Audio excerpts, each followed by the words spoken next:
जगत में वैसे तो कई संत हैं, किंतु उन सभी पर हमारे कल्याण का उत्तरदायित्व नहीं है। हम जिसे गुरु बनाए वही संत हमारे कल्याणार्थ उत्तरदायी है। शीघ्रता से बिना सोचे समझे किसी का गुरु बनना भी अच्छा नहीं है। गुरु बनने से शिष्य के पापों का उत्तरदायित्व गुरु के नाम पर आ जाता है। शिष्य के पापों का न्याय करने के समय गुरु को भी वहां बुलाया जाता है और उनसे पूछा जाता है कि उन्होंने शिष्यों को पाप करने से रोका क्यों नहीं, उसे सन्मार्ग पर क्यों नहीं ले जाया गया।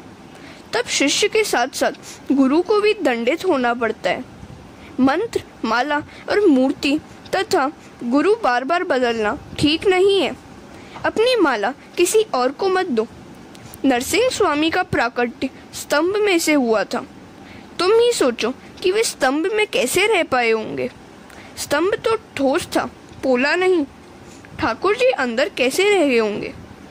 ठाकुर जी तो उक्त स्तंभ में सूक्ष्म रूप से बसे हुए थे, पर प्रहलाद जी की भक्ति से आकर्षित होकर उन्होंने स्थूल रूप धारण किया था। प्रहलाद का प्रेम इतना शक्तिशाली था कि प्रभु को सूक्ष्म रूप छोड़कर स्थूल रूप धारण करना पड़ा। शिव जी उमा से कहते हैं, अगुण अरूप अलख अज जोई, भगत प्रेम बस सगुन सो होई। जब सभी देव सोच रहे थे कि प्रभु कहाँ मिलेंगे, तो शंकर भगवान ने कहा था, हरि व्यापक सर्वत्र समाना, प्रेम ते प्रगट हो ही मैं जाना। अतिशय प्रेम के बिना प्रभु अपने स्वरूप का दर्शन नहीं देते। प्रभु के साथ प्रेम करना होगा। सगुन ही अगुण ही नहीं कछु भेदा। प्रहलाद जी की प्रेम भक्ति से आकृष्ट होकर भगवान निराकार से साकार बने। बुद्धि जब तक सूक्ष्म नहीं हो पाती, उससे ईश्वर का चिंतन नहीं हो सकता।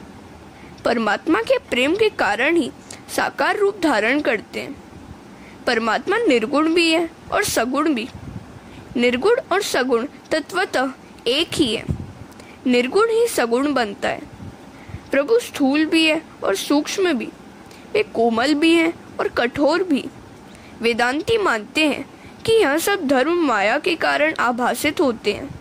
वैष्णवाचार्य मानते हैं कि विरुद्ध धर्माश्रयी परमात्मा है। जो नरसिंह स्वामी हिरण्यकश्यपु के पति कठोर हो गए थे, वे ही प्रहलाद के कारण कोमल हो गए। ज्ञानी पुरुष सभी में भगवत दृष्टि रखते हैं। दृश्य पदार्थ में से दृष्टि को हटाकर दृष्टा में स्थिर करो। दृश्य में से दृष्टि को हटा लो और सर्वद्रष्टा, सभी के साक्षी परमात्मा के स्वरूप में दृष्टि स्थिर करो। हरे कृष्णा।